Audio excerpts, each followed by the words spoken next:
find whether the following pair of lines are parallel, intersecting, or skew. State the position vector of common point of any line that intersect. A part से ही start करते हैं ना. देखिए उसने A part को already parametric form में दिया हुआ है. अदरवाइज हम ये करते हैं कि जो इक्वेशन दी होती है हम उसको पैरामीट्रिक फॉर्म में खुद कन्वर्ट करते हैं. ये एक लाइन आ गई. दूसरी लाइन को जब हम लिखेंगे तो मैं जरा इसे इस फॉर्म में लिख रहा हूँ. ये सेकंड लाइन आ गई. ठीक है, इन दोनों को इक्वेट करके इक्वेशन बना दें. Equation number 1. ये इक्वेशन 2 बन गई. सेट को इक्वेट कर लेते हैं. 1 एंड 2 का सोल्यूशन जरा सिंपल है.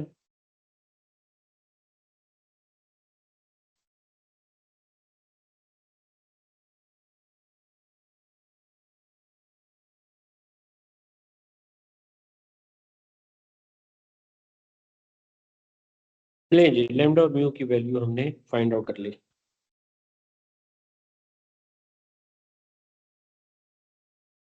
देखिए इक्वेशन 1 एंड 2 को सॉल्व करके अननोन की वैल्यूज निकाली हैं और इसको थर्ड इक्वेशन में पुट करेंगे. अब देखें कि -12 इज नॉट इक्वल टू 8. तो इसका मतलब ये हो जाएगा कि ये आपस में लाइन इंटरसेक्ट नहीं कर रही.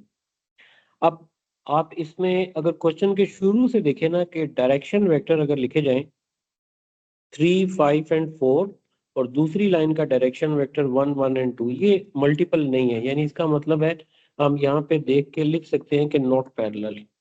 अब हमने ये चेक करना था कि ये पैरेलल तो नहीं है. क्या ये अगर पैरेलल नहीं है तो इंटरसेक्ट करेंगे. तो जब हमने इसकी मैथमेटिकल वर्किंग की और लैम्डा और म्यू की वैल्यू 1 एंड 2 को सॉल्व करके निकाली तो उसे थर्ड इक्वेशन में पुट किया तो लेफ्ट और राइट साइड इक्वल नहीं है. इसका मतलब है लाइंस पैरेलल भी नहीं है और इंटरसेक्ट भी नहीं कर रही.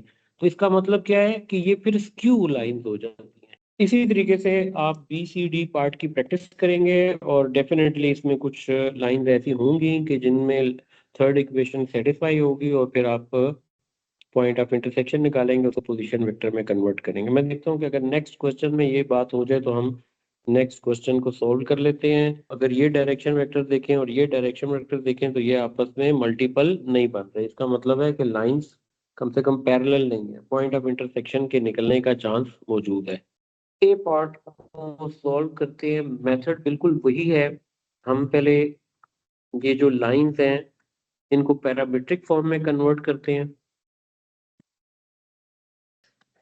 ये ले, ये लाइन 1 को हमने पैरामीट्रिक फॉर्म में कन्वर्ट कर दिया. अब लाइन 2 भी ले लें.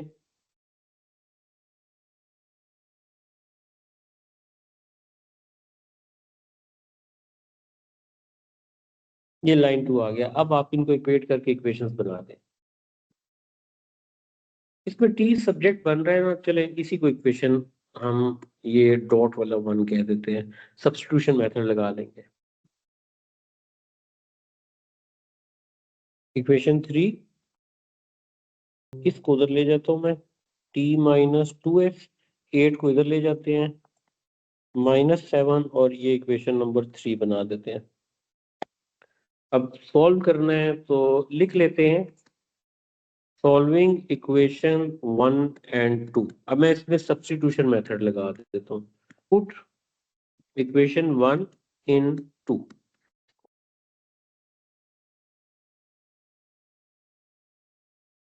s की वैल्यू निकल आई तो t भी निकाल सकते हैं.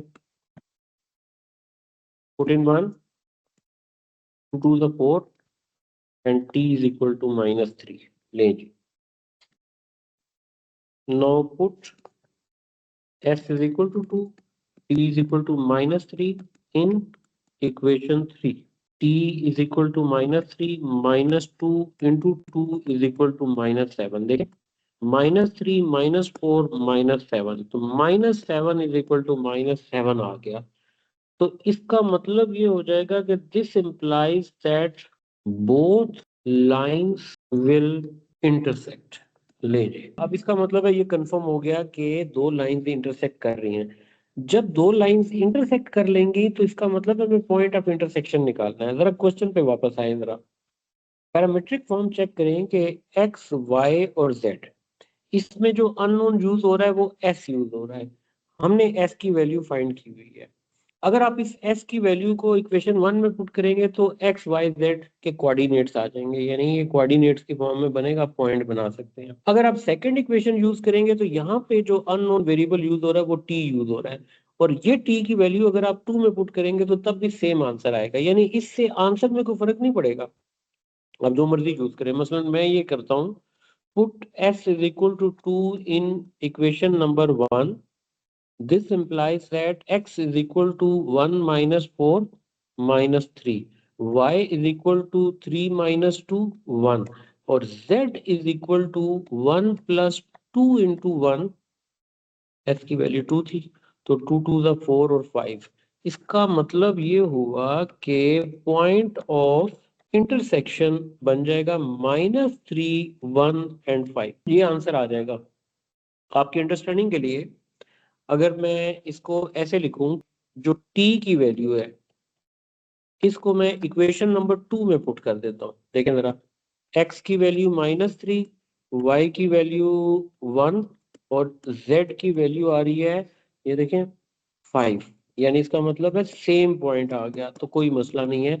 आपकी मर्जी है कि ये जो दो अननोन है इनमें से कोई भी वेरिएबल यूज कर सकते हैं, और मेन इक्वेशंस जो लाइन 1 एंड 2 की पैरामीट्रिक फॉर्म है वहां पुट करके पॉइंट ऑफ इंटरसेक्शन निकाल लेंगे। अब देखो, इस क्वेश्चन के मुताबिक था कि फाइंड द इंटरसेक्शन, यानी पॉइंट ऑफ इंटरसेक्शन हमने फाइंड करना था, हमने फाइंड कर लिया। अब ऐसा बाज़ औक़ात हो जाता है कि वो आपसे ये क्वेश्चन में डिमांड करता है कि position vector of point of intersection, जिसका मतलब ये होगा कि ये जो पॉइंट निकला है ना, इसी पॉइंट को आप आई जे के की फॉर्म में लिख सकते हैं या वेक्टर की फॉर्म में लिख सकते हैं।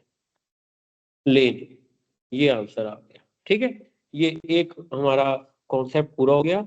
हमने देखे दो तरह के क्वेश्चन किए हैं। पिछले क्वेश्चन में लेमडा और म्यू की वैल्यू को थर्ड इक्वेशन में पुट किया तो लेफ्ट और राइट साइड इक्वल नहीं आया था, उसको हमने कह दिया स्क्यू। ये जो एग्जांपल थी इसमें जब हमने अननोन की वैल्यूज को थर्ड इक्वेशन में पुट किया तो लेफ्ट और राइट सेम हो गया, जिसने ये बताया कि लाइंस विल इंटरसेक्ट। फिर आप इन दोनों में से कोई भी अननोन वैल्यू कोई लाइन 1 या 2 में पुट करके, जो पैरामीट्रिक फॉर्म होती है उसमें पुट करके आप पॉइंट ऑफ इंटरसेक्शन निकाल सकते हैं। अगर वो कहे कि आपने वेक्टर बनाना है तो पोजीशन वेक्टर बना सकते हैं। अब ये देखो ना, नेक्स्ट में कह रहे हैं find the position vector of point of intersection. इस क्वेश्चन को आप प्रैक्टिस में करेंगे और जो पॉइंट ऑफ इंटरसेक्शन आएगा उसका पोजीशन वेक्टर बना लेंगे। ये क्वेश्चन है, लाइन इन दो पॉइंट से गुजर रही है। पहले तो वेक्टर इक्वेशन ऑफ लाइन है, line 2 has vector equation show that line L1 and L2 do not intersect. तो इसका मतलब है डू नॉट इंटरसेक्ट का मतलब है पूरा मेथड ये लगेगा, पैरामीट्रिक फॉर्म बनाएं, उनको इक्वेट करें, अननोन वैल्यूज निकालें, वन दो कोई सी दो इक्वेशंस को साइमल्टेनियसली सॉल्व करके अननोन वैल्यूज आएंगे, थर्ड में पुट कर दें। अगर वो लेफ्ट और राइट सेटिस्फाइड हो जाएगा तो पॉइंट ऑफ इंटरसेक्शन आएगा, अदरवाइज वो पॉइंट ऑफ इंटरसेक्शन नहीं आएगा। ठीक है, तो ये वाला क्वेश्चन भी मैं आपके होमवर्क में छोड़ता हूँ।